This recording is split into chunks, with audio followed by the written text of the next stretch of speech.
Hey, good afternoon to you. I wanted to give you an overview and talk about our class a little bit. This is for the Late Start Technical Communication WCCC Summer 2014, and we start today, which is June 9th, 2014, and our actual official last day of class is Thursday, July 31st, but I actually accept the last assignment, the consumer report, until midnight on Friday, August 1st. So I wanted to give you an update and introduce myself. My name is Michael Ritzik, and I have it on the syllabus, but it's H-R-I-C-I-K, but it's pronounced like you don't say the H, like Ritzik. And I've been here at WCCC. I started here in 1990, and then I started full-time in 1992. And the course that I teach most often is this course, Technical Communication. I teach also pretty often a course called Police Report Writing, which is in fact what it says. And that's a fascinating course because I have students that write different types of narrative reports and affidavit of probable cause and search warrants and criminal complaints and things of that nature. And that writing is very, very accurate and very, very specific. So, and then I teach like Composition 1, which is college writing, advanced composition, which I am in fact teaching this summer. From time to time I teach a class called Human Services Writing. Do a variety of different courses. I taught pretty much every writing course that we have at this particular college. This class, though, technical communication, will in fact be one of the most useful that you will take in your college career, not because I'm teaching it, but because it makes you more aware of sentence level writing, your paragraphs, your format, emphasis in your writing, and so on. And even that ABC format that they talk about extensively in our textbook, that's helpful to know, which is the abstract, which is the overview, the body, and which is the main points, and then your conclusion, your recap, or what do you want your reader to do next. Okay.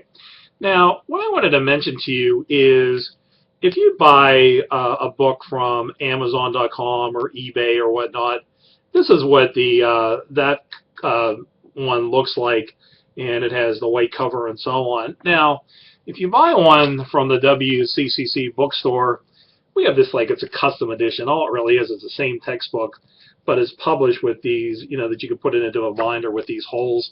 I think it's like $20 less than the regular one. But if you buy a new copy, you also will get an ebook, which will allow you to access the book electronically. And I actually encourage that because we do a quiz in this class, and it's helpful to look up the information. So I'm going to talk about this book a little bit later on, but even like at this book they have at the very end, it's like a planning form to help you plan your documents. And they even have in one of the chapters like a web planning form if you're doing a website as far as how to plan that and how to really focus on it. In this book, the most critical chapters are the first four chapters, 1, 2, 3, 4. Chapter 6, which is like letters and memos and so on. And then chapter 8, which is on processes, written instructions, and that sort of thing. And then when you get more into chapter 9 and 10, which cover informal and formal reports, those chapters are really, really critical. So we'll use this book. We do use it for the discussion boards, and then we also use it for, we do this quiz and other assignments that I'll refer you to as far as that goes. I mailed out a red sample booklet to your home or wherever address you gave to WCCC. You will receive that. As a matter of fact, I sent those out on Friday. And if you don't receive one by Wednesday, please let me know. But again, you're going to get it wherever you gave the college your email address, or your email address with your home address. Now, what I wanted to tell you as well is if you had college writing even recently or a couple of years ago, you might have used this book. It's called the Brief Penguin Handbook, and it's just a handbook that has a variety of different tabs in it that are actually pretty useful. But the ones that you'll find most useful is writing for a different purpose, and then also like researching, documenting, and there's a tab in here also on effective style language. And from time to time, you might refer to like understanding grammar, understanding punctuation mechanics. If you have this handbook or one like it, it's good to have one like that. This is the newer edition of it. This is the one that just came out. So, but we also used to use this book in this class. It's called the Prentice-Hall Reference Guide for Professional Writing, and you can buy one of these even for $10 or something on Hap.com, eBay, Amazon, or whatever. It's actually a pretty decent book. The one part that I like about this book is they have a section on there called Public and Professional Writing, and it's more on how to write a letter, a memo, a report, a resume, an incident report, an accident report, things of that nature. Now, one place that you should bookmark that I highly recommend is the online writing lab at Purdue University, which is owl.english.purdue.edu, okay? And that's a site where they have a whole section on resume writing. They have a whole section on business writing, which would be memorandums, letters, reports, and so on. They have style in business writing, but it's a good site, and I highly recommend it, and I refer to it quite a bit myself. So you might want to bookmark the online writing lab at Purdue University. From time to time, like a couple of years ago, I took a class at Chatham University in Pittsburgh, and it was a journalism type of writing class, and we had to get this Associated Press style book. The reason why I mention this is from time to time, different companies or organizations you work will follow certain style guidelines. Now, my sister and my brother both work for the CIA, and my sister is retired in her early 50s, so she was a young person when she retired from the government. But she had, 30 years, and my brother the same. He's been with them. He actually works at the Department of Defense. But they have the CIA style guide, and then, they want to use, for example, third world country. So they'd have a capital T, capital W, and a small c. And other organizations like NASA, you can even type in Google, type in NASA style guide. And they'll have, certain ways that they want you to hyphenate or spell words or present things like capsule something or other. You might have to hyphenate that. So it's not only how they want words done and things of that nature, but how they want you to introduce documents, how they want you to give sources, draw conclusions, what types of transition words do they want you to use. It's all things of that nature. I had a student that was a field representative, a field technician for Caterpillar Heavy Equipment, and Caterpillar equipment is very expensive, but it is high-grade, equipment. It's like, Glock. If you buy a Glock weapon, those pistols shoot and shoot. They're very, very reliable. The military uses them. Now, he said, though, if a bulldozer would fail, if the blade would buckle or the engine was wearing out prematurely or whatever, they have to document that. They have to specify, was it under warranty, what happened, how many hours was it run, what types of conditions were they doing the preventative maintenance and all that. But they have to specify that not only for legal reasons and warranty reasons, but also for reliability, because people count on Caterpillar to make reliable products. Now, I know some of you are from Penn State University, and in particular, I know the School of Agriculture there has a style guide that they want students to how to present information and set it up and so on. So all I'm telling you is, in some organizations, they'll have a style guideline for you to follow, and then they'll even have templates for you to follow on how your memos and reports and other types of documents should be set up. So I just wanted you to keep that in mind. I was in the U.S. Navy for 4 years. I was an administrative assistant. And I'll just give you a couple of examples. We would use the word on board, meaning you're boarding on board a naval vessel. So the captain is on board the USS Kitty Hawk, okay? So that's one way you use it. Now, if you would use on board as two words, that means to be in agreement. So, Mike, are you on board with this idea? So that was a unique sort of Navy thing. And then also, we would use material, M-A-T-E-R-I-A-L, which would be pens, papers, anything that's expendable. You would use that. Now, materiel, which would be M-E-T-E-R-I-E-L, would be like bombs, weapons, things like that that you wage war with. airplane parts, ship parts, and it's a difference. So, you have to kind of be aware of that. And then when I was in the Navy too, our style was they didn't want you to write beyond 10 words in a sentence. If you could keep the sentences short, they just wanted you to write a really basic kind of style. And then they also realized that people from other countries would be reading your writing, so you had to use the simplified English, which they actually talk about in our textbook right around pages, I think, 16 and 17, and then they also talk about it in chapter 17. But using English that people can understand pretty readily and pretty easily. I'll just refer to that because that simplified English is actually, an important point as far as that goes. Yeah, they actually have, it's on page 12 and 13, communicating internationally, simplified grammar, use simple verb tense, and so on. So that's mentioned on page 13. And at the very end of our book in chapter 17, you're going to have to look at this chapter when we do the discussion boards for next week. But it goes through some pages like on 638 to about 645 on being concise in your language. But they also, on pages 648 and 649, they refer to plain English and simplified English so that there's no confusion in the writing. So I like this book, and I encourage you to refer to it. Now, what I also wanted to tell you as well is, if you were an office manager, a colleague of mine just gave me this book. He was cleaning out some. It's called A Handbook for Office Workers, and it's a really good book. It's called Howl, and they cover a wider array of documents for you to refer to. So anyhow, I just wanted to mention that to you, and it is a very good source. I wanted to draw your attention to assignments, and in assignments, there's a section in there as far as I'll actually click on it so that we both get that. So if you go into assignments, and right at the very top, there's creating a signature block.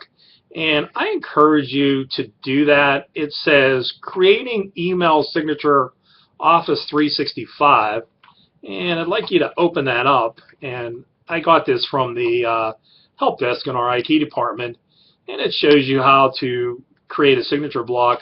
And you can see it shows you there. And then you can also check the box automatically include my signature on emails I send. And I even included a student example. But what I'd like you to do with your email signature block is give me your first and last name, and then the second thing I'd like to know is your college major, and then third thing is your school, so you can say Penn State University, Westmoreland County Community College, or whatever. If you want to give the physical address of the school, you can, which is ours is 145 Pavilion Lane, Youngwood, PA 15697.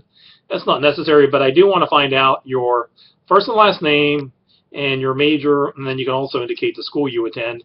And then what you can do is you can list your WCCC email and then another email where I can contact you in case there's a problem or an issue, where I can get in touch with you pretty quickly. And I like to get a another point of contact like a cell phone or some other type of phone where I can contact you if there's some issue or some problem. If you want to, at the very bottom there as well, you can also some people include like a phrase. Somebody last semester had "fight like a girl." I thought, well, that was pretty clever.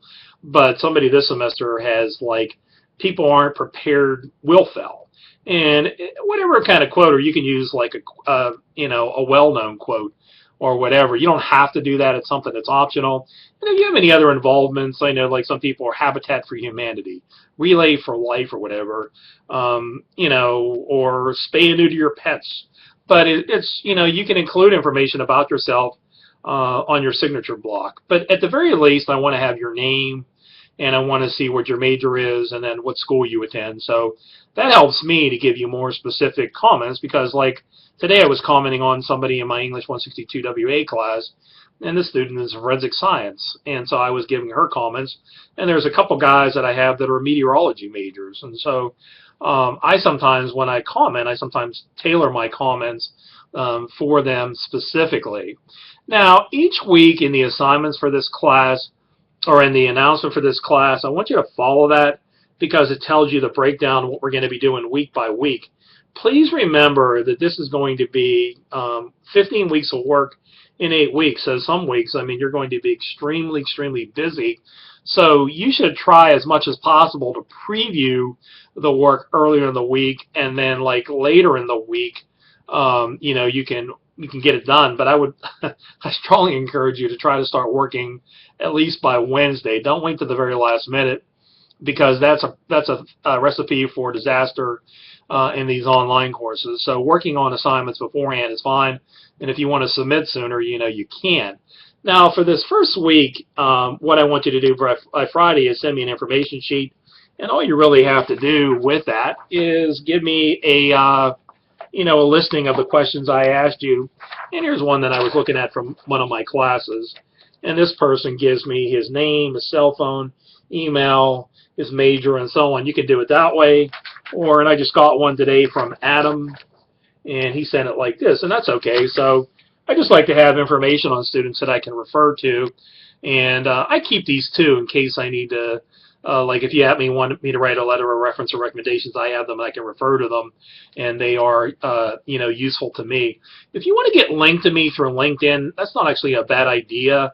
And then in that way, if you ever wanted me to write a letter of recommendation, I could do it like that, and I could write one on LinkedIn very, very quickly for you, and so you could keep that in mind. So that's the information sheet. Assignment 1 is on what your friends or family members think of you. When you do that one, make sure to introduce the people to whom you spoke, who they are, how long you've known them, in what capacity. Give more of an overview, and then try to say what each person said overall.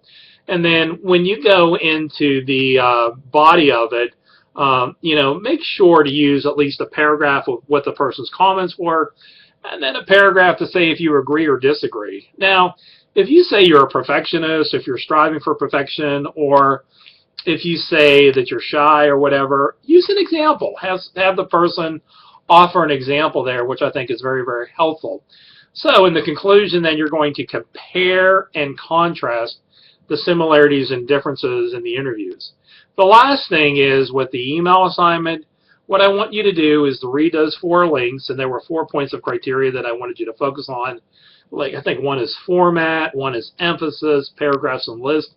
And so read them and tell me what you learned about those 4 points from reading the 4 links. So that is basically it.